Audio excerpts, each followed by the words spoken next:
Hello बच्चों, आज हम बात करेंगे आपसे परमाणु के बारे में। परमाणु क्या होता है? कल में हमने आपसे तत्व के बारे में बात की थी। आज हम परमाणु बताएंगे। परमाणु इंग्लिश में इसे हम एटम कहते हैं। एटम शब्द जो है वो ग्रीक भाषा का है, जिसका अर्थ होता है इनडिविजिबल।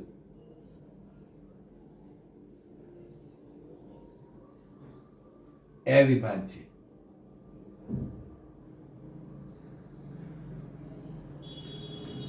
तो एटम को हम एक टिनी पार्टिकल भी कहते हैं।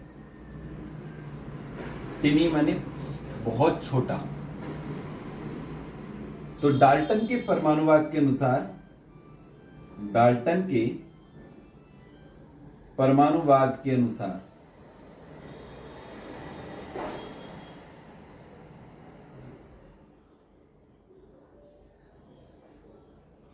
डाल्टन ने परमाणुवाद दिया था। अगर हम बात करें तो 1802, कुछ किताबों में 1804 लिखा मिलता है, कुछ में 1806 मिलता है। बात करेंगे तो 1800 से लेकर 1810 के बीच में कहीं ना कहीं डाल्टन के परमाणुवाद का उल्लेख होता है। तो जैसे जैसे अलग अलग पुस्तकों में है, तो उसमें विशेष आपको जाने की जरूरत नहीं है। कहीं 1802 हो सकता है, कहीं 1804 हो सकता है, कहीं 1806 हो सकता है, कहीं 1808 हो सकता है। ये 10 वर्ष का पीरियड है जिसमें डाल्टन ने अपना परमाणुवाद दिया था। क्योंकि ये बहुत पुरानी बातें हैं तो इसका अलग अलग उल्लेख मिल जाता है। तो डाल्टन क्या कहते थे कि परमाणु किसी पदार्थ का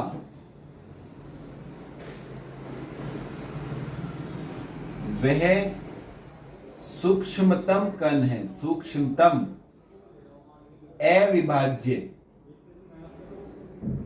क्योंकि एटम का अर्थ ही होता है अविभाज्य। किसी पदार्थ, परमाणु किसी पदार्थ का वह सूक्ष्मतम अविभाज्य कण है जो रासायनिक क्रिया में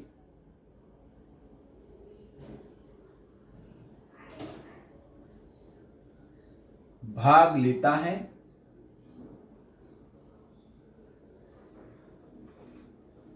तथा प्राय स्वतंत्र अवस्था में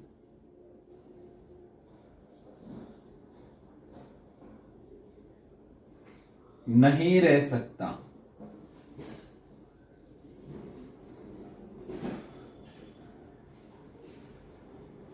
परमाणु कहलाता है।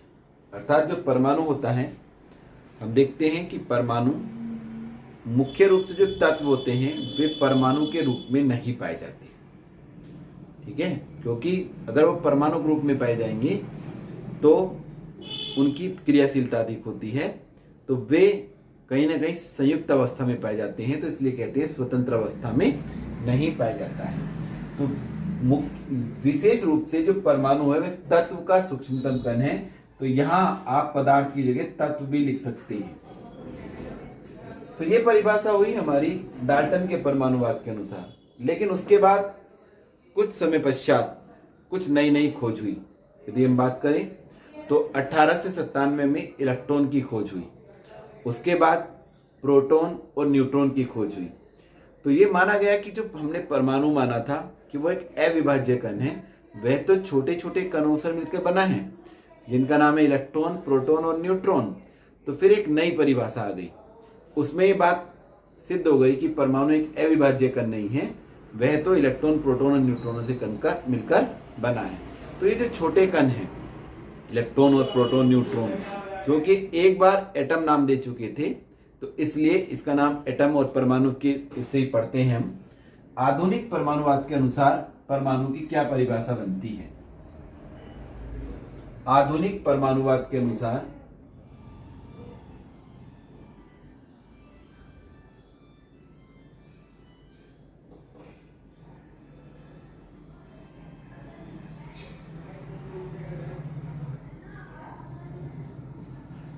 किसी तत्व का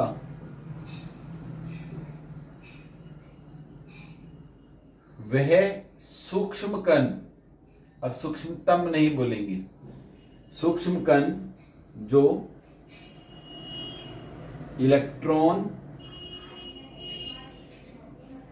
प्रोटॉन व न्यूट्रॉन से मिलकर बना है।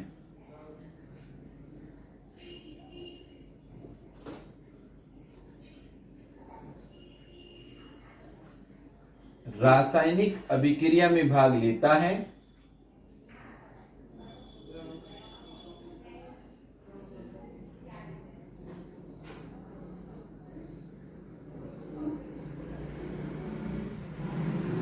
परंतु प्राय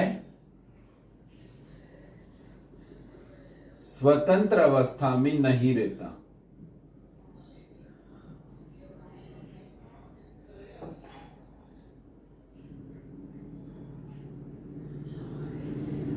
यह होगी आधुनिक परमाणुवाद के अनुसार। जैसे हाइड्रोजन परमाणु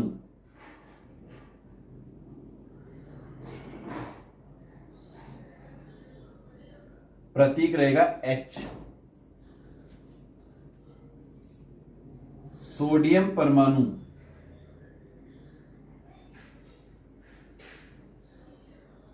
प्रतीक रहेगा Na।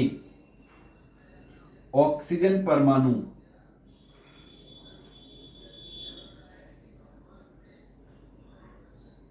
प्रतीक रहेगा O। आयरन परमाणु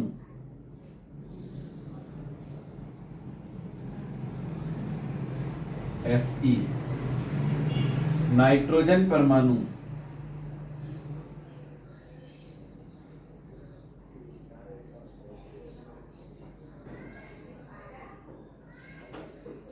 तो ये हो गई हमारी परमाणु की परिभाषा।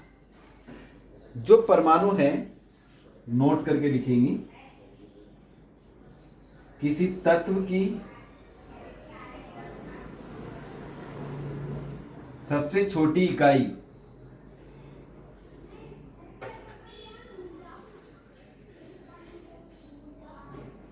परमाणु होती है।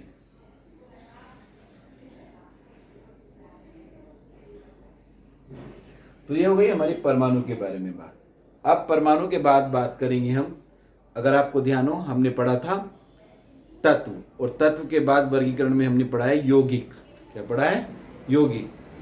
लेकिन परमाणु के बाद एक और स्थिति आती है जिसे हम कहते हैं अणु।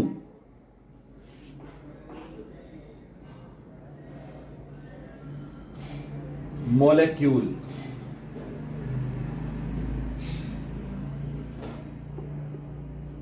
अणु क्या होते हैं? अणु परमाणु से मिलकर बनता है। किससे मिलकर बनता है? परमाणु से मिलकर। समान या असमान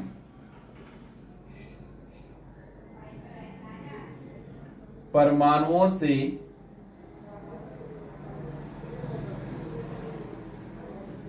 मिलकर अणु बनते हैं।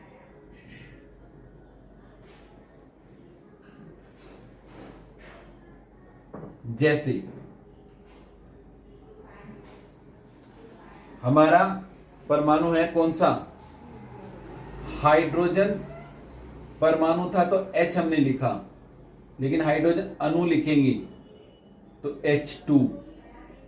इसका मतलब इसमें दो परमाणु किसके हैं? हाइड्रोजन के। तो यह एक द्विपरमाणु अणु है।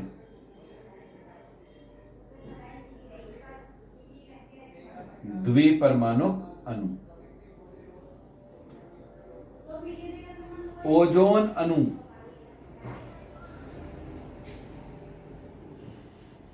इसमें ऑक्सीजन के 3 परमाणु हैं, त्रिपरमाणु अणु।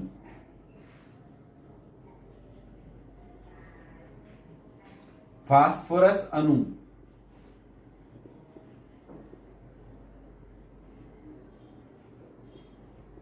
P4 चतुपरमाणु अणु है।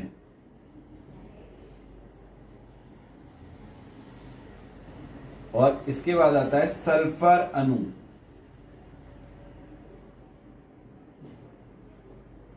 S8 8 परमाणु के, अष्ट परमाणु।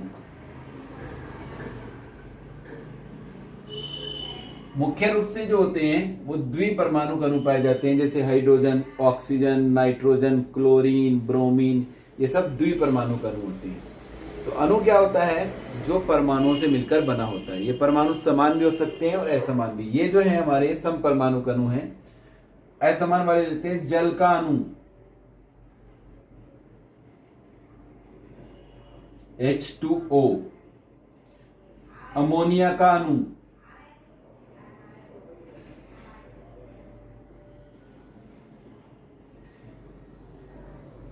NH3।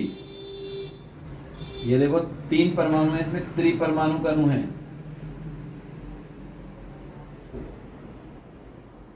इसमें 4 है, 3 हाइड्रोजन, 1 नाइट्रोजन, चतुपरमाणु का अणु है।